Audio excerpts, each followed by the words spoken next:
주님께서 겟세마네 동산에서 기도하실 때 따라간 제자들에게 주목하고자 합니다. 기도하러 가시는 주님께서 제자들을 데리고 가시는 이유가 무엇이겠습니까? 당연히 같이 기도하자고, 제자들도 기도로 시험에 들지 않도록 준비하라는 말씀이겠죠. 그런데 우리에게 익숙해서 당연한 것처럼 보이지만 이상한 점들이 몇 가지 있습니다.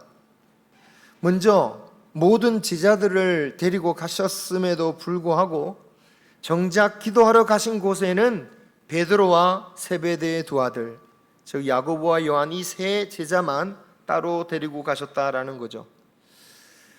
나머지 8명에게는 내가 기도할 동안 너희들은 여기 앉아 있으라 라고 말씀하십니다. 참고적으로 누가복음에는 모든 제자들에게 기도할 것을 말씀하신 후에 주님이 홀로 조금 더 나아가서 기도하셨다라고 되어 있는데, 이 마태복음에서는 이렇게 차별을 두고 있죠. 이런 성경의 차이에 대해서는 이미 말씀드렸지만 기억의 차이 또는 성경 기록의 오류에서 나온 게 아니라 성령께서 성경을 기록하는 자들에게 또 듣는 자들에게 주시고자 하는 그 뜻에 따라서 이렇게 달리 기록한 것입니다. 그래서 이런 차이점을 그냥 넘기기보다는 이렇게 다르게 기록하신 그 이유가 있지 않을까, 이 마태복음에서만 그렇게 말씀하셨다면 그만한 이유가 있지 않은가, 그것을 한번 우리가 보면 또 더욱더 깊은 하나님의 말씀을 깨닫게 되는 거죠. 그렇다면 주님은 왜 그 3명만 데리고 가셨을까? 베드로와 세베대 아들들, 이 3명은 사실 소위 핵심 멤버다 또는 수제자들이다라고 부르죠. 그런데 정작 성경에서 아무리 찾아봐도 그들을 그렇게 기록한 곳은 없습니다. 예수님께서 그렇게 부르신 적도 없고요. 다만 후대 교회에서 그들을 변화산에도 따로 데려가시고 또 감난산에도 데리고 가시는 걸 보니까 이 사람들은 핵심 계층이구나, 뭔가 좀 다른 사람들이구나, 좀 더 뛰어난 영성을 가지고 더 열정적인 사람들, 예수님께 더 충성스러운 제자들이겠구나 라고 생각해서 수제자들이라고 부르는 거죠. 그런데 정작 정말 우리가 말씀을 가만히 보면 이 3명이 정말 다른 제자들보다 월등히 믿음이 좋았는가, 그 증거가 과연 있느냐라는 거죠. 분명 그들은 다른 제자들에 비해서 그들의 이름이 드러납니다. 더 많이 드러나죠. 그런데 그들의 등장을 보면 그들의 믿음이 대단하다라기보다는 오히려 그들의 믿음이 없음을 더 나타내는 경우가 많더라는 겁니다. 베드로가 예수님을 따라 물 위를 걷기는 했지만 믿음이 없어서 바로 물에 빠지기도 하고요. 또 예수님께 신앙 고백을 정말 제대로 했지만 반대로 인간적인 얘기를 하는 바람에 사단아라는 꾸짖음을 받고 맨 뒤로 쫓겨나기도 했습니다. 그리고 세베대의 두 아들들은 어떻습니까? 그들의 어머니를 통해서 하나님 나라가 임할 때에 자기들에게 큰 자리를 달라고, 오른쪽 자리와 왼쪽 자리를 달라고 했죠. 그 바람에 분란이 일어났습니다. 이렇게 지나간 것들은 그냥 사실 그냥 넘길지 모르겠지만, 그럼 과연 그들이 따라가서 지금 예수님을 따라가서 주님과 함께 기도를 했는가? 잘 아시겠지만 그것도 아니었습니다. 그러면 주님이 잡히실 때 이 제자들만큼은 다르게 행동했는가? 그 역시 아니었다라는 거죠. 아무리 봐도 이 3명은 다르게 행동한 게 별로 없습니다. 그런데 이 세 제자들에게는 공통점이 있죠. 그들 모두 자신 스스로는 다른 제자보다는 나는 뛰어나다 라고 생각했다라는 점입니다. 그것을 노골적으로 밝힌 적이 있는 사람들이에요. 세베대의 두 아들은 앞서 말한 것처럼 하나님 나라가 임할 때에 오른쪽 자리 왼쪽 자리를 달라고 합니다. 그만큼 자기들은 다른 제자들보다는 더 공이 있지 않느냐라고 생각했던 거죠. 그러면 다른 제자들은 이 야고보와 요한에 대해서 그렇게 생각했느냐? 그렇게 생각하지 않았어요. 그러니까 싸웠죠. 네가 뭐가 크다고 그러냐 이러면서 막 분란이 일어난 겁니다. 베드로의 경우는 바로 직전에 예수님께서 감난산에 오는 동안 제자들에게 너희들이 나를 다 버릴 것이라고 말씀하셨는데, 그때 베드로가 공개적으로 나서면서 나만큼은 다르다라고 말하죠. 다른 사람은 그럴지 몰라도 나는 결코 주님을 버리지 않겠습니다. 저는 죽을지언정 주님을 부인하지 않겠습니다 라고 선언합니다. 다른 사람들도 역시 따라서 말하긴 했지만 어쨌든 베드로가 앞장선 거죠. 그런데 주님께서 제자들의 배신에 대한 말씀을 하신 이유가 무엇이었겠느냐라는 거죠. 분명한 것은 제자들이 예수님의 말씀을 부인하면서 우리는 그렇지 않습니다, 우리는 주님을 따르겠습니다, 이런 호기로운 맹세를 듣고자 하셨느냐라는 거예요. 또는 헛될 맹세를 하게 만드시려고 이런 말씀을 하셨냐라는 거죠. 그렇지 않죠. 또는 너희들은 결국 배신하고 말 거야 경고하시는 것도 아니었습니다. 그들이 그럴 수밖에 없다라는 것을 아셨어요. 그리고 그들을 비난하시는 말씀이 결코 아닙니다. 여러분 31절을 보시면요, 제자들이 배신할 것을 이미 성경에 기록되어진 것이다 라고 말씀하세요. 31절에. 이것은 스가랴 13장 7절을 두고 하신 말씀인 건데요, 이렇게 예언까지 되어질 정도로 제자들이 배신하는 것은 정해진 일이었어요. 일어날 거예요. 반드시 배신할 거예요. 그러면 어차피 배신할 제자들에게 주님이 굳이 그런 말씀을 하신 이유는 무엇이었을까요? 32절을 보시면 주님은 나중에 부활하신 후에 먼저 나는 갈릴리로 갈 것이다 라고 말씀하셔요. 즉 부활하셔서는 갈릴리에서 너희들을 기다리겠다라는 말씀이죠. 그렇다면 주님은 비록 너희들이 나를 버리고 도망가겠지만, 그렇지만 너희들은 포기하지 말고 낭망하지 말고 이 말을 기억해라. 그리고 내가 부활한 후에 갈릴리에서 보자. 이 말을 기억하기를 원하셨다라는 거예요. 그런데 베드로는 자신의 충성심을 증명하고자 하는 마음에, 또는 자신의 의리 또는 자존심을 내세우느라 이러한 주님의 말씀을 귀 기울여 듣지 못합니다. 그리고 절대 그럴 일이 없다면서 부인하며 주님의 말씀을 새겨놓지 않죠. 그래서 주님이 십자가에 돌아가시니까 어떻게 됩니까? 갈릴리로 돌아갈 생각을 못해요. 그냥 숨습니다. 나중에 물론 갈릴리로 가서 주님을 만나기는 하지만 그것은 숨어있던 자신과 제자들에게 부활하신 예수님께서 예루살렘에서 만나 주셨기 때문에 갈릴리로 간 거지, 만약 부활하신 예수님을 만나보지 못했다면 그들은 아마도 각기 자신의 집으로 돌아가고 말았을 겁니다.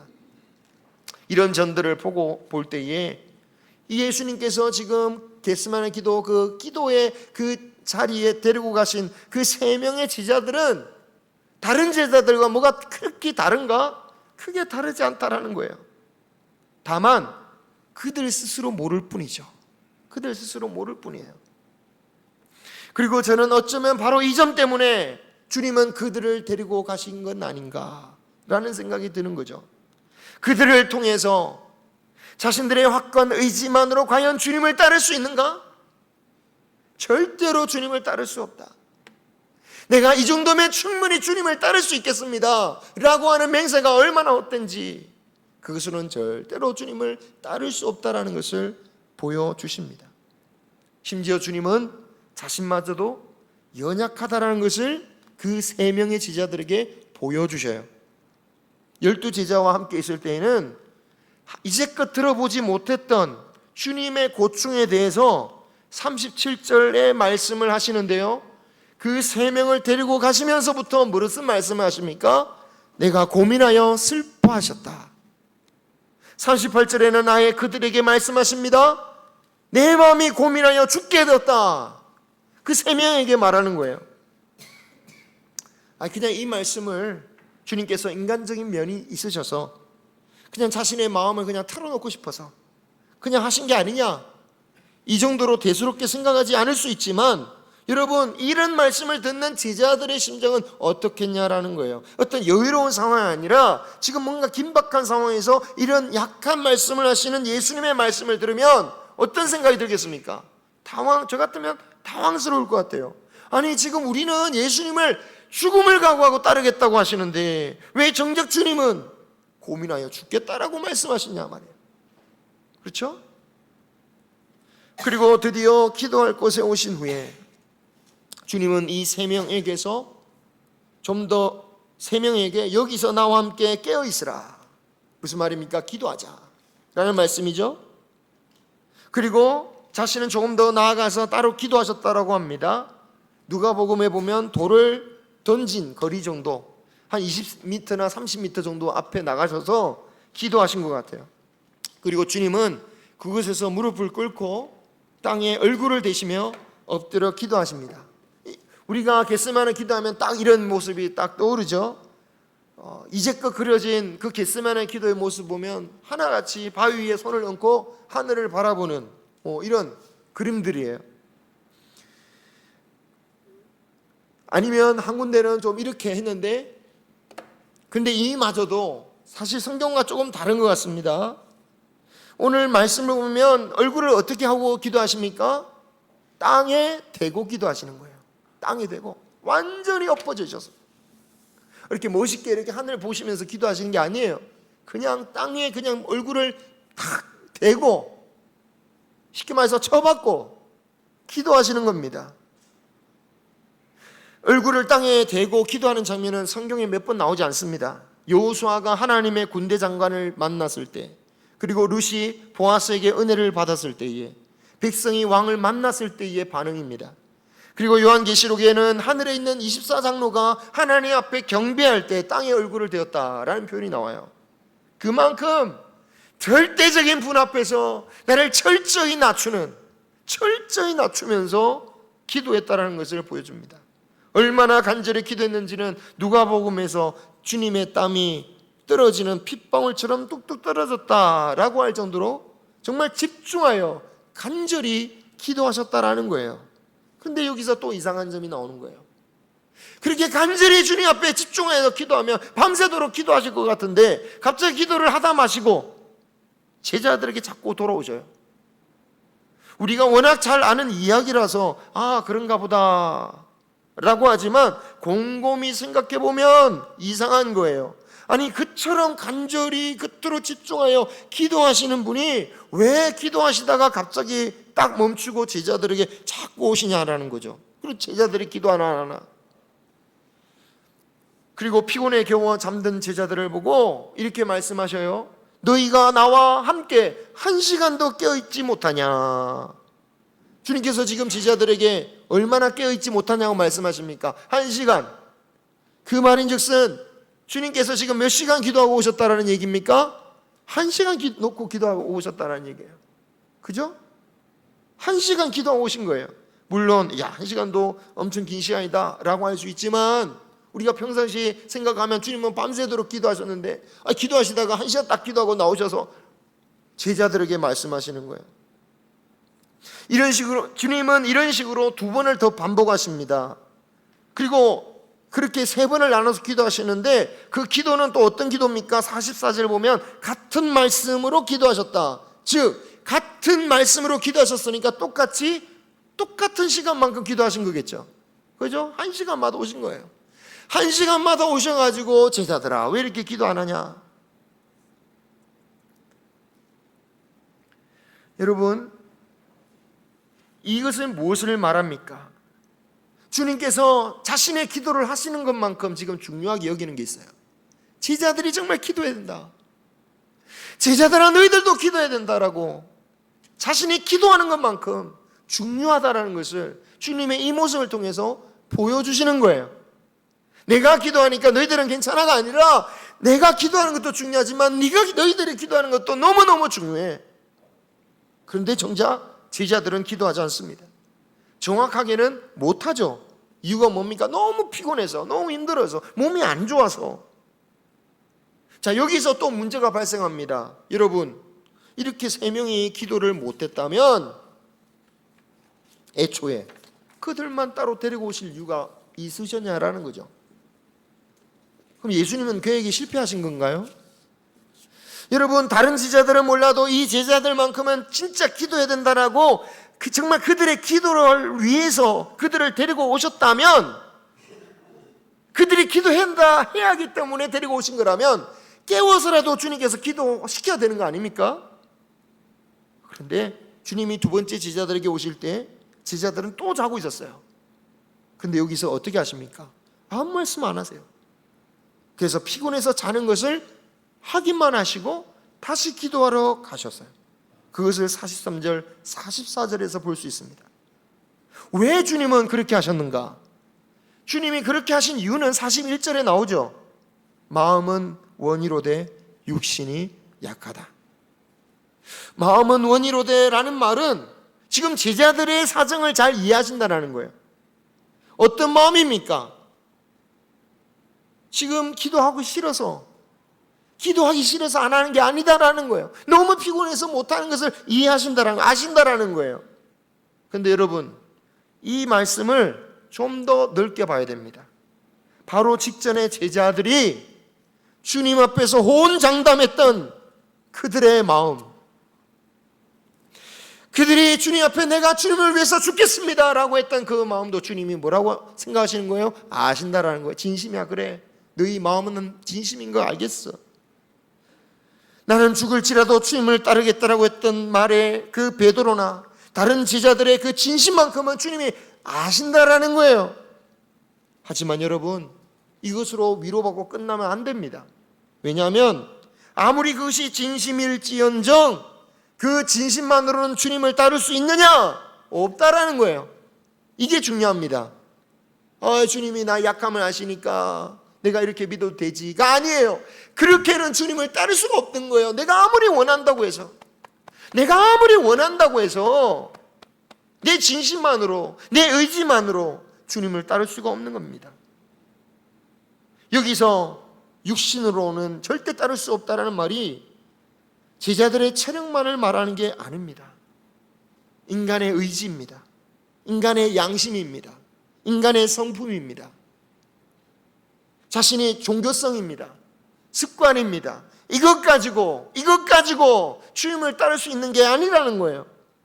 지금 당장 이 제자들 자신의 생각으로는 이 정도면 주님을 우리가 끝까지 따를 수 있다라고 생각했지만, 인간의 한계로는 주님이 걸어가시는 십자가의 길을 따르기에는 너무 약한 존재들이라는 거예요. 문제는 그들 스스로가 모른다라는 거예요. 내가 주님을 내 힘으로는 따를 수 없다는 것을 이 제자들이 모르는 거예요. 얼마든지 따를 수 있다. 그래서 사실 몸이 피곤해서 기도 못했다라고 하지만 나는 그래도 깨어나서 주님 따를 수 있다라고 생각하니까 기도하기보다는 자는 걸 택한 거죠. 주님은 그들에게 바로 이것을 통해서 절대로 자신의 의지와 능력만으로는 주님을 따를 수 없다는 것을 가르쳐주고 계십니다. 제자들이 언제 깨닫습니까? 곧 깨닫죠. 예수님이 붙잡히실 때에 그들은 도무지 주님을 따를 수 없다는 것을 뼈저리게 느낍니다. 그 중에서도 베드로는 정말 그것을 처절히 깨닫고 통곡을 하죠. 내 힘으로는 주님을 따를 수가 없구나. 주님은 이것을 아신 거예요. 그들이 이 지금의 능력으로는 나를 따를 수 없다. 그것을 알기에 주님은 끝까지 기도해라 기도를 하지 않으시고 깨닫기까지 기다리신 거죠. 여러분, 오늘 말씀을 통해서 은혜 없이는 절대 자신의 의지만으로는 주님을 따를 수 없음을 알려주고 계십니다. 그리고 중요한 게 뭡니까? 주님조차도 그 3명 나는 주님 따를 수 있어요 라고 말했던 그 제자들 앞에서 뭐라고 하셨습니까? 고민하여 죽겠다.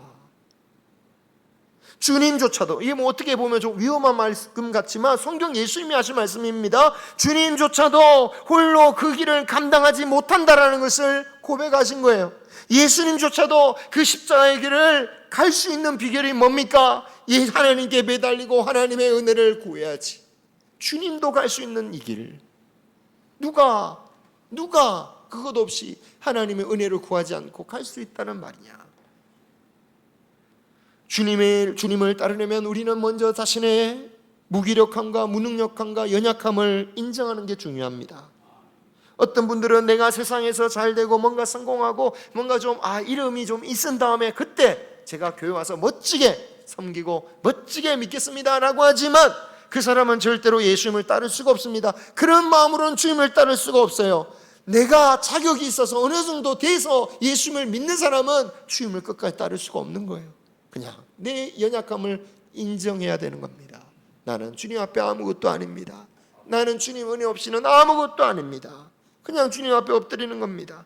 주님만이 나의 소망임을 찬양이 아니라 진심으로 고백하고 진심으로 믿고, 그래서 주님 없이는 살 수 없는 사람처럼 주님께 매달리고 예배에 참여하고 기도하고 어떻게든 말씀을 붙들고 이 말씀 속에서 내가 살아갈 구멍은 있는가, 내 기도를 통해서 내가 살아갈 수 있는 방법이 있을까, 심히 고민하며 슬퍼하며 주 앞에 매달리는 것, 그것이 우리에게 필요한 것이죠.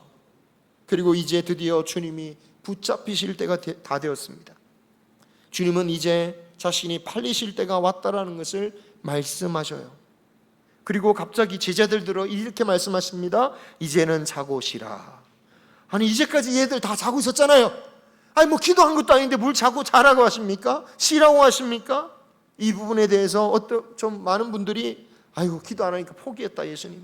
얼마나 답답한지 그냥 그래 아이고 쉬어라 뭐 이런 뜻으로 말씀하셨다고 하는데 저는 그렇게 보이지 않아요. 주님은 아셨잖아요. 어차피 주님은 이제부터 부활 때까지는 내가 온전히 홀로 져야 할 십자가, 내가 이제 너희들을 위해서 십자가를 위한 길을 갈 테니 부활할 때까지 잠시 자고 잠시 쉬어라 라고 말씀하신 거죠. 하지만 믿음이 없으니까 어떻게 됩니까? 쉽니까? 못 쉬어요. 믿음이 없으니까 무서워 벌벌 떨고 쉬는 게 아닙니다. 직장 생활하면서 쉬는 건 꿀맛 같아도 직장에서 잘리고 나면 쉬는 게 아니잖아요. 물론 우리는 또 뭐 다 개인 사업하지만 저도 그래요. 저도 사역자다가 그만두고 이러면은 막 가끔씩 옛날에 그랬습니다. 앞길이 막 캄캄하고 막 어떻게 주님 살아야 됩니까? 쉬는 게 아니에요. 그렇게 바쁜 중에서도 막 일할 때는 틈을 내서 공원도 갔던 사람이 아이고 잘리고 나면 공원도 못 갑니다. 쉬지도 못합니다. 여행도 못합니다. 그냥 무서워서 떨고만 있는 거예요. 하지만 여러분, 주님은 어떻게 하십니까? 십자가에 달리시러 붙잡혀 가시면서도 참으로 침착하게 담담하게 그 믿음의 길을 걸어가고 계십니다. 그것은 주님의 힘이 아닌 겟세마네 동산에서 하나님 아버지께 기도하며 붙든 그로부터 나온 은혜의 힘입니다. 주님은 그런데 이 말씀도 하셔요. 일어나 함께 가자. 함께 갈 곳은 어디입니까? 주님이 잡혀가시는 현장입니다. 일어나 함께 가자. 뭐 좋은 데 가는 게 아니에요. 지금 주님 붙잡히시러 가시는데 같이 가자는 거예요. 우리가 제자들이 준비가 되든 안 되든 제자들을 십자가 현장으로 데려가신 거죠. 마찬가지입니다. 우리가 준비되든 안 되든 십자가 현장으로 이끄실 거예요. 왜냐? 그 길만이 생명의 길이니까. 적당한 신앙생활로 갈 수 있을 것이라고 생각해서는 안 될 것입니다. 내 힘으로는 시험에 들 수밖에 없기 때문입니다. 오늘 오후에 고난에 관한 말씀하지만 다윗이 얼마나 주님 앞에서 고난 앞에서 처절히 울면서 합니까? 시편 22편 그 낭독을 듣는데 얼마나 눈물이 나는지 몰라요. 그 믿음 좋은 사람이 길을 가는데 하나님께서 어려움을 주는 거예요. 그런데 여러분, 믿는 사람이 당하는 고난과 믿지 않는 사람이 당하는 고난의 의미가 완전히 달라지는 거예요. 우리의 연약함을 철저히 깨닫고 그래야 할 때 우리는 기도할 수밖에 없겠지요. 그리고 주신 은혜로 말미암아 우리는 능히 걸어갈 수 있는 것입니다. 나의 힘으로는 갈 수 없으나 오직 주의 은혜로 그 길을 갈 수 있는 것입니다. 이 길을 기억하시고 더욱 은혜를 사모하면서 기도할 수 있는 우리 모든 성도님들이 되시기를 주님의 이름으로 축원합니다. 기도하겠습니다.